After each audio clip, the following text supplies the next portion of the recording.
Good evening.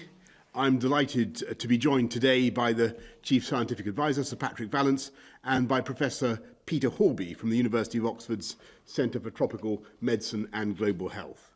Today, I'm actually going to let them do most of the talking as they have some news to share on a new treatment for coronavirus. But I will start by updating you briefly on the latest data. The first slide, please.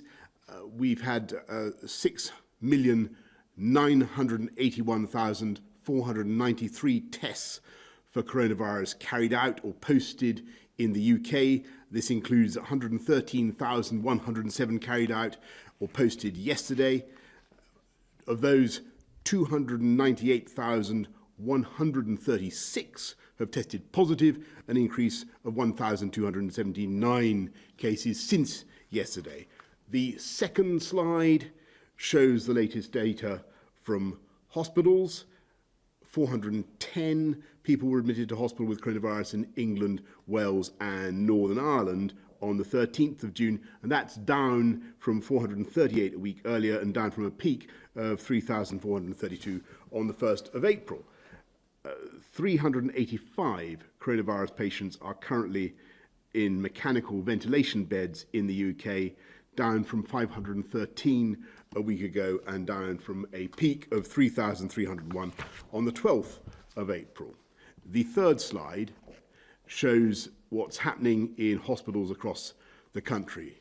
There are now 5,254 people in hospital with coronavirus in the UK, down 16% from 6,282 a week ago and down from a peak of 20,698 on the 12th of April. The fourth slide shows the daily figures for those who have sadly lost their lives after testing positive for coronavirus. And across all settings, the total number of deaths now stands at 41,969, and that's an increase of 233 fatalities since yesterday. And although those figures are still very sad, they do show that we're making good progress in controlling the spread of the virus. Tests are up, cases are down, hospital admissions down, the number of patients overall in hospital and specifically those on mechanical ventilation beds, both down. And of course, while each death is one too many, deaths, to repeat, are coming down too. And that progress has, of course, only been possible thanks to the dedication of the British people as we work together to beat this virus by observing the lockdown, sacrificing contact with friends and families. Everybody has played their part in bringing the virus under control. So it's critical now that we hold our nerve and don't throw away the progress that we've made. On the 11th of May, I set out the plan to help our country to recover, and step by step we're working through it carefully and deliberately, and at each stage we have only proceeded when the evidence suggests that it's safe to do so, ensuring that our 5 tests for adjusting the lockdown continue to be met. And yesterday it was great to see our shops open their doors again. Our retail sector, I think, has done a fantastic job making sure that they are COVID secure, meaning they can open in a way that's safe both for staff and for customers. And it was great to see so many people out shopping whilst observing social distancing, quite a lot of them. And that is so important for stopping the spread of the virus. It's also been very good to see more and more children coming back to school this week. Some secondary pupils now returning for face-to-face contact with their teachers ahead of the exams next year. But I want to say to all parents whose children are eligible to return in primary school, and there's loads of them, I want to assure you it is safe and there is no need for your kids to miss out on their education. I hope they will go to school. I know that people want us to go further with our changes to the social distancing measures, and I'm all too aware that the 2-metre rule has big implications for schools and for many other sectors. And, I want you to know, I absolutely hear those concerns and will do everything in my power to get us back to normal as soon as possible. But we must proceed carefully and according to our plan. And I'm still committed to that central goal, to get back to life as close to normal as possible for as many people as possible, as fast and as fairly as possible, in a way that minimises the risk of a new epidemic, minimises the risk to life, and maximises our chances of a strong economic and social recovery. So our plan sets out the next step for adjusting lockdown. You may remember for personal care, for the hospitality and leisure sector, for gatherings in places of worship, other public places, a lot more to come. And that, as you know, will happen no earlier than July the 4th. And we remain absolutely committed to that plan, and we'll say more about how we are going to be taking it forward.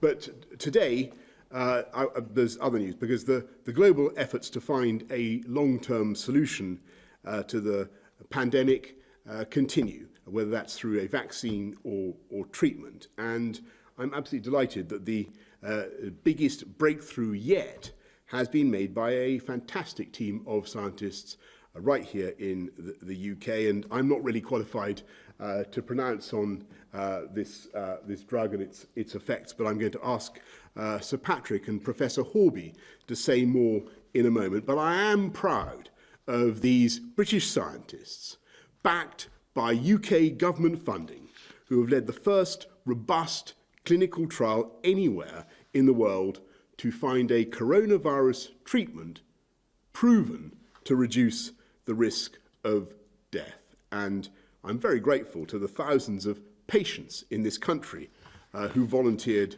for the trials. Thank you. This drug, dexamethasone, can now be made available across the NHS. And we've taken steps to ensure we have enough supplies, even in the event of a second peak.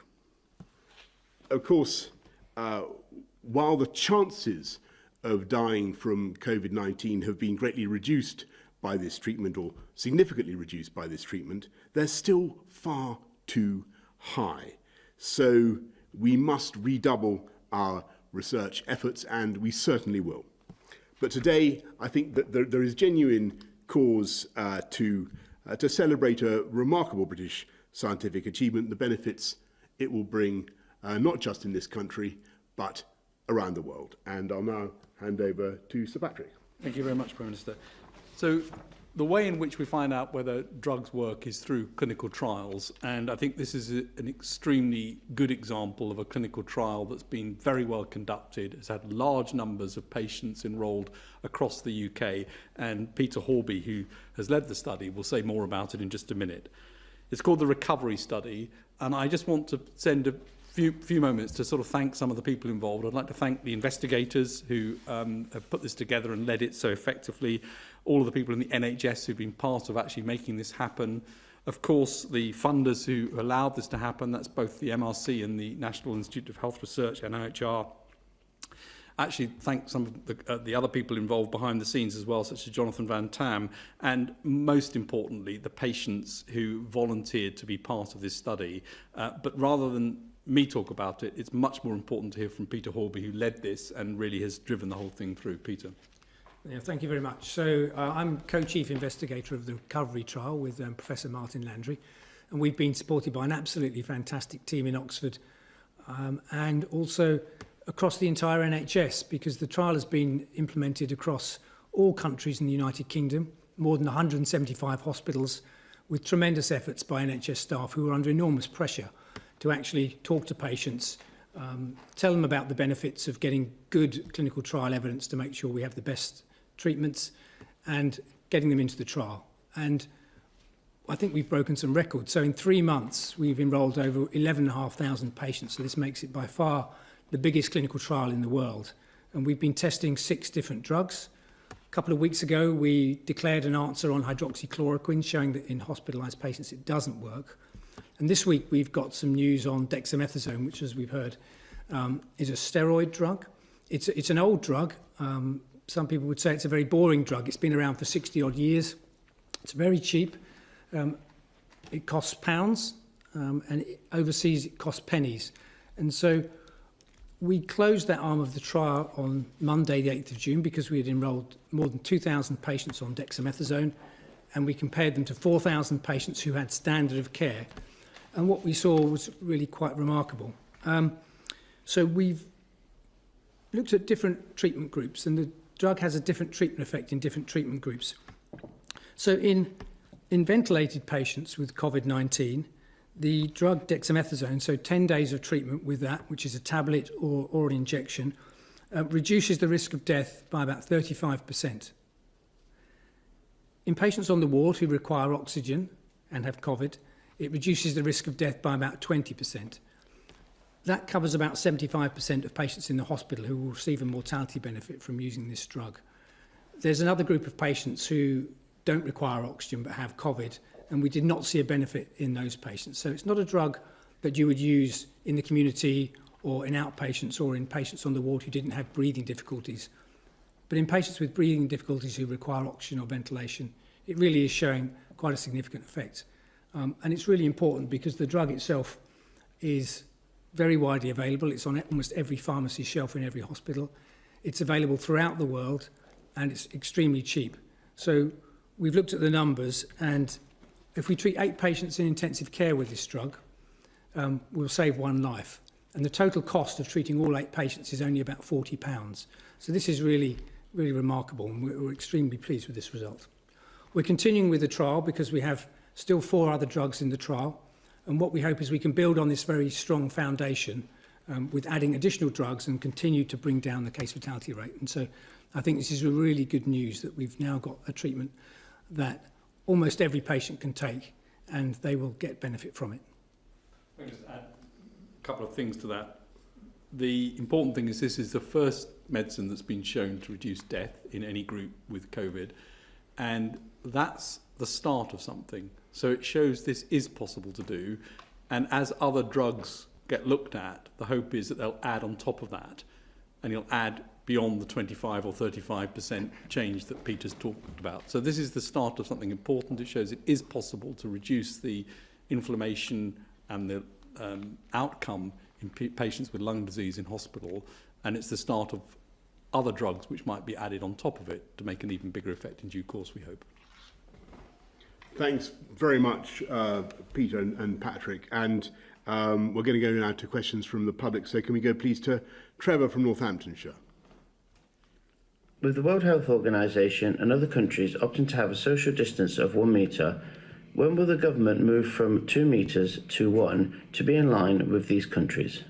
Thanks very much, Trevor. And I think that's the question that obviously I'm being asked the whole time now. As you know, the advice is that 2 metres is more effective at reducing the risk of transmission of the virus between us, and that's why we've been going for 2 metres. Lots of countries go for 2 metres. That's the advice that we've had from our scientists. But it's also my view, and I think an increasingly widespread view, that as we get the numbers down and we get the rate of infection down in the country, then the statistical likelihood, Trevor, of any of us actually being next to somebody, whether 2 metres or 1 metre or whatever distance, who has coronavirus, is going down the whole time. So we are keeping it under constant review, and as we depress the numbers, as we reduce the incidence, I think we'll also have a strong case for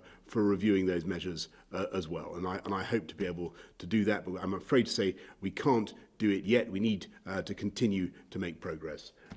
Patrick, anything you want to say on I think that's exactly right, Prime Minister. 2 metres is safer than 1 metre. But it's not an absolute, it's a relative, and obviously the closer you get, the riskier it is, so it's a risk assessment. And as we've said in the evidence that we've given scientifically, that there are things you can do to reduce the risk on top of that, including being side by side rather than face to face, back to back, in a good ventilated space. The risk is lower outside, and face coverings can help when you're in crowded spaces where you can't avoid but to be close to somebody. So there are times in which this can be changed, and that evidence, of course, can then be the basis of a policy decision on what the right distance is that should be mandated or put forward as the rule to follow. So I don't think 2 metres is some sort of absolute cut-off that never changes. And as the Prime Minister said, when you look at the incidence, the number of people getting the infection every day, or the prevalence, the number of people with the disease at any one time, which currently, according to the ONS numbers, are something like 6 out of 10,000 people have the infection at the moment, you can see the probability gets quite low, and therefore you can start to think about ways in which you can manage the distance in certain circumstances in different ways. Absolutely. Peter, anything you want to add on the 2 metre rule from the point of view of okay, good. Well, look, I mean, Trevor, the answer is, we're getting there. Please, people, I know people are very, very impatient about this. We're making as much progress on that as we can, and watch this space, because we absolutely hear you. Can we go to Terry from Hawley?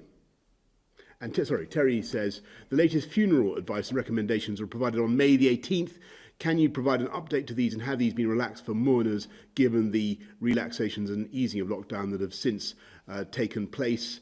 Terry, what I think I can say is that we do think that people should be able to attend funerals, provided they observe social distancing and follow the basic rules. And I think that we totally understand on compassionate grounds why people need to attend funerals, and we'll be saying more about what we can do more generally to relax social distancing rules as we come up to July the 4th.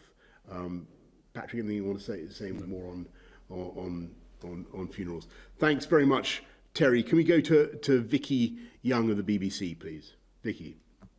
Prime Minister, you've talked a lot about levelling up and tackling inequalities in Britain, but it's taken a campaign by a 22-year-old footballer to force you into action on free school meals. Have you lost touch with those that you promised to help? And I've also got a question to Sir Patrick Vallance about dexamethasone. Could this treatment mean that in future, if there were to be a second wave, that we might not need to take such extreme lockdown measures? Thanks very much, Vicky. Well, actually, I mean, I talked to Marcus Rashford today and congratulated him on his campaign, in which, to be honest, I only became aware of very, very recently today. And I thank him for what he's done. I think he's right to draw attention to this issue. Basically, we've got large numbers of kids who haven't been able to get back into school.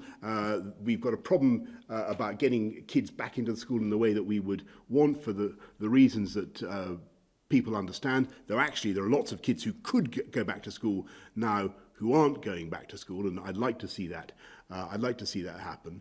But I do think it's right that we should be looking after families of the vulnerable, most vulnerable, the neediest right now, and that's why we've got the COVID summer food plan, which we've announced today, and I hope it will make a big difference to those kids and to those families. Can we go to? Oh, sorry. Yes, sorry. Peter may want to come in on this, but just remember, this drug doesn't stop you catching the disease. It doesn't stop you going into hospital with the disease. It reduces the death for those who are in hospital who require oxygen, or in ICU and require oxygen. And it's a very important effect. But as Peter said, it's roughly 1 in 8 who survive as a result of this. A very important effect, but certainly not an effect size that would say, well, therefore you don't need to worry about the other measures to try and reduce the spread of this infection. Peter, do you want to add to that? Yes, I mean, I would add to that. It's great to have an effective treatment, but we need to build on that. We still, I think, have got some room to improve the survival rates quite markedly, but it's only part of the measures to control this disease. We also need very good vaccines, and if need be, to reintroduce social distancing measures if we see transmission increasing again. Thanks, Vicky. Can we go to Dan Hewitt from ITV? Thank you, Prime Minister. Two questions, if I may. The first, we're in Smethwick today, filming with families who are reliant on the free school meal voucher scheme that you set up. Three of the families have said to us they remember you specifically saying that you would do whatever it takes to help them get through this crisis. You've just said it's the right thing to do to help the neediest families to introduce the scheme over the summer. But why did it take a 22-year-old footballer to embarrass you into changing your policy? And secondly, if I may, how can you reassure your old friend David Cameron that merging the Foreign Office and DFID won't, as he says, cause less respect for the UK overseas? Well, Dan, first of all, on the summer food support scheme, I think it is, as I say, I think it is the right thing to do, and I do congratulate Marcus Rashford on his campaign. And we set out a voucher scheme for the first couple of holidays. Clearly, free school meals should generally apply in term time. That's what that's what they're there for. But we have to understand the pressures that families are under right now, and that's why we've responded as we have. And as I say, I think it's the right thing to do, and it will help the kids from the families that really need it. And on your second question about what we're doing with DFID. Well, look, I mean, I think we've got to be. This is a fantastic opportunity for this country to make the most of our enormous influence abroad and maximise the UK's projection by merging DFID and the FCO. And frankly, I think it's extraordinary we haven't done it earlier. We have 28 out of 29 OECD countries do it this way. It's far more coherent. It means that the sums that we spend on aid are used not just to tackle poverty, deprivation around the world, but they're far better in line with UK government policy and the priorities of the British people. And I'm absolutely certain it's the right thing for our country right now. And think of things like the coronavirus vaccine summit, the Gavi summit that we held just the other day. It was a fantastic example of the UK leading in helping to raise $8.8 billion dollars, $8.8 billion to come up with a vaccine, not just for coronavirus, but to help vaccinate kids around the world and solve all sorts of problems. So what we're trying to do is put that idealism and that mission to improve the world, to save kids, to encourage female education at the heart of UK foreign policy. And we're creating a new Whitehall super department that will actually, I think, enable us to express our views much more powerfully around the world. Would be good for development aid and good for the UK, and it's the right time to do it. Sam Coates, please, from Sky. Thank you, Prime Minister. To Patrick Vallance and Peter Hornby, on demoxyzone, how quickly can people in the NHS who are suffering breathing problems expect to get this treatment? Is there an expectation that it will be available pretty much now for anybody who needs it in the UK? And Prime Minister, we understand that this drug has been put on the government's export ban list, which means that companies can't buy it up and export it to other countries.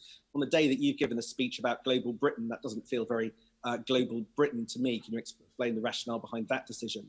And as part of your decision to merge the International Development Department and the Foreign Office, you seem to signal a very big shift in foreign policy, taking aid money away from Zambia and Tanzania and giving it to relatively rich countries like Ukraine. Can you just spell out a bit more of your thinking behind that surprise decision, and why was that now?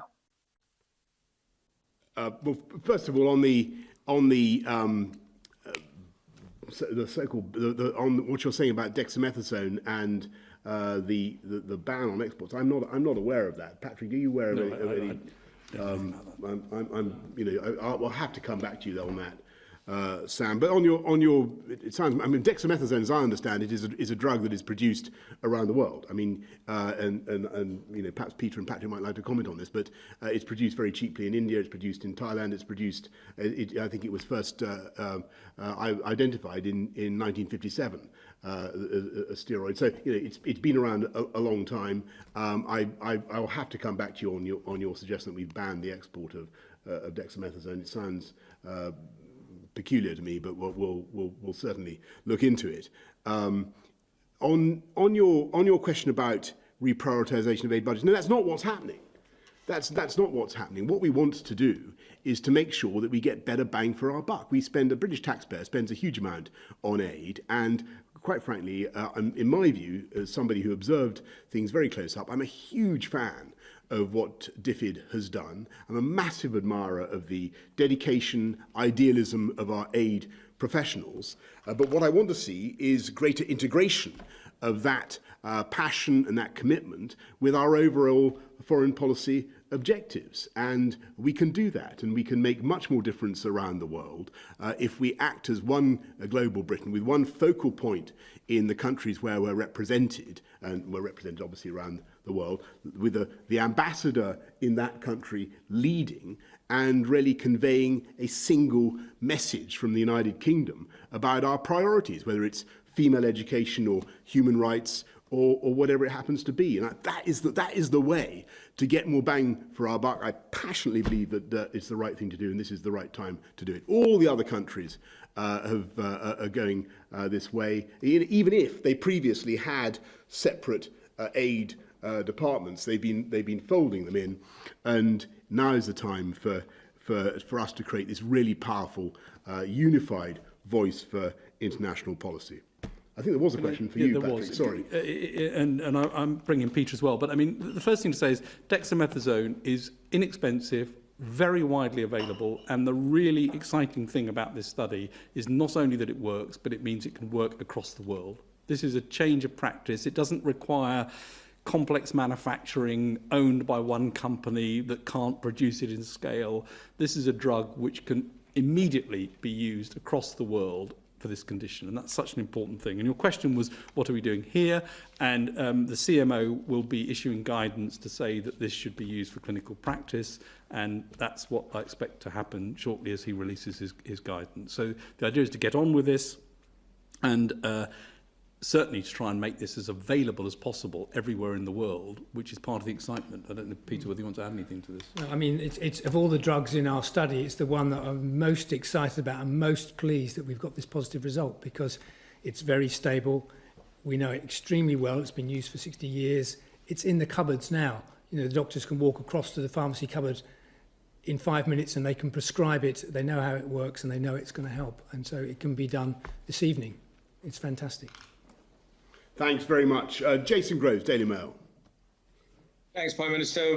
12 weeks or so ago, you stood in that room and predicted we'd have sent the coronavirus packing in 12 weeks. Just for lots of people, it doesn't feel like that. People can't send their kids to school. They can't hug their loved ones. Even you can't get a haircut. Are we going to have cracked it in another 12 weeks?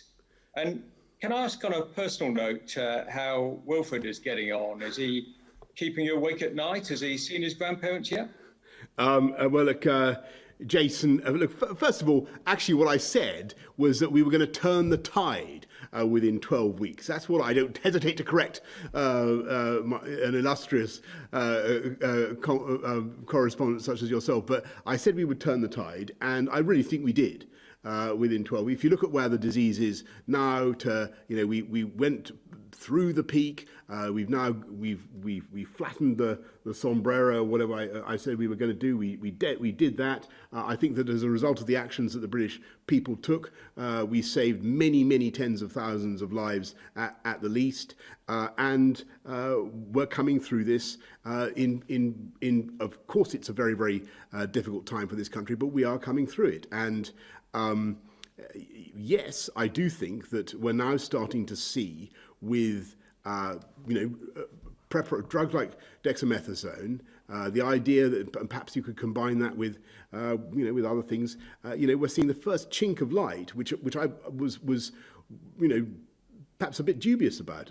We're seeing the first chink of light and the hope that there will be preparations, treatments, there already are, that can make a big difference to mortality rates. And as you know, we're making big investments in vaccines. Now, all of that, none of that negates the importance of us continuing to follow the rules, to control the virus and save lives. And I think people do understand that. We've turned the tide on it.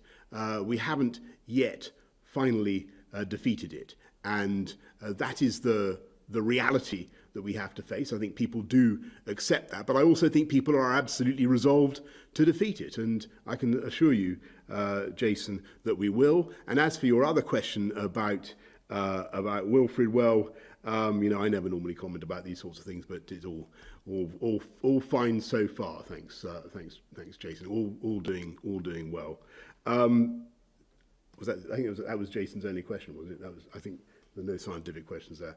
Let's go to Sophia Slay from the Evening Standard. Sophia. Thank you, Prime Minister. My first question is for the scientists. The Evening Standard understands that there is a huge demand for data from post-mortem tissue samples of coronavirus victims. Would you encourage more post-mortem research and encourage families to give their consent? And my second question is for the Prime Minister. Spain says it's considering imposing quarantine restrictions on UK visitors unless the British government lifts its own 2-week isolation rule. What is your response to Spain today? And secondly, will you be talking about a travel corridor with France when you see President Macron later this week? Thanks very much, Sophia. Sorry, there were questions. Do you want to address the scientific question first, Patrick? Well, clinical research in all its forms is incredibly important for this disease. It's a new disease which we are trying to learn about.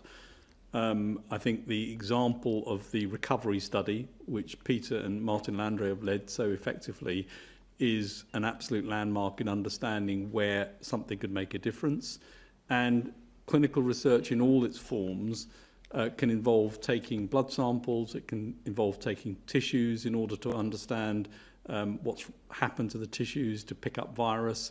It can involve x-rays and scans and other things to look at it. And it also involves the use of post-mortem tissues sometimes in order to understand more about the causes of death and the way in which the virus can affect different organ systems.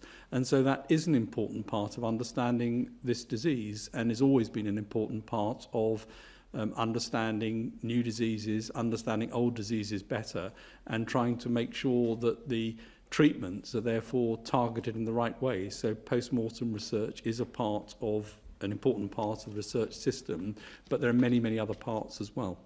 Peter, do you want to add to that? No, I would completely echo that. This is a brand new disease. We're learning, every day, but there's still so much we don't know. We still don't know how it affects the blood vessels, how it affects the heart muscle, how it affects the nervous system. We really need to understand that properly to really make progress. And I think, there's many contributions that people can make, and agreeing to post-mortems is one small way that they can make a contribution to other patients. Thanks very much. So just to say, obviously, I'll be talking to Emmanuel Macron about all sorts of ways in which we can bring our countries together, making sure that we eventually will be able to travel freely to and from each other's countries. Same goes obviously for Spain as soon as we can. The reason for having the quarantine system is very simple. It's we don't want to re-import the disease just at the moment when we've really got it under control in this country. But we're certainly looking at air bridges and ways to ensure that people can safely go on holiday eventually. Daniel Barnes from the South Wales Argus. Thanks, Prime Minister. Yesterday, Welsh First Minister Mark Drakeford said in his briefing that he'd not spoken to you for 3 weeks. Does this lack of communication explain why you've been unable to maintain a consistent four-nation approach during this pandemic? Well, Daniel, actually, we've done a huge amount of collaboration and conversation with Mark and with leaders in all the nations of the UK. And actually, I think that, as I've said many times before, there's far more that unites us than divides us. Welsh government ministers, ministers from Scotland, Northern Ireland, they've been at all the COBRA meetings. They're talking continuously to Chancellor of Duchy of Lancaster, and I look forward to talking to Mark as soon as possible. But while you're on, Daniel, I might just say from the South Wales Argos, I might just say that the people of Cardiff were amongst those who really volunteered in large numbers for the trial that enabled the dexamethasone that enabled the dexamethasone trial to be successfully completed. So a big shout out and a big thank you to the people of Cardiff for their volunteering. Would that be right, Peter? Yes, I mean, the whole trial has been a huge effort across all the 4 nations with fantastic recruitment. Our top hospital was in Leicester, but we had fantastic recruitment from Wales and Scotland and Northern Ireland as well. So it's been a huge national effort. Good. Thanks very much, everybody. Thank you, Daniel. Thanks all. Thank you.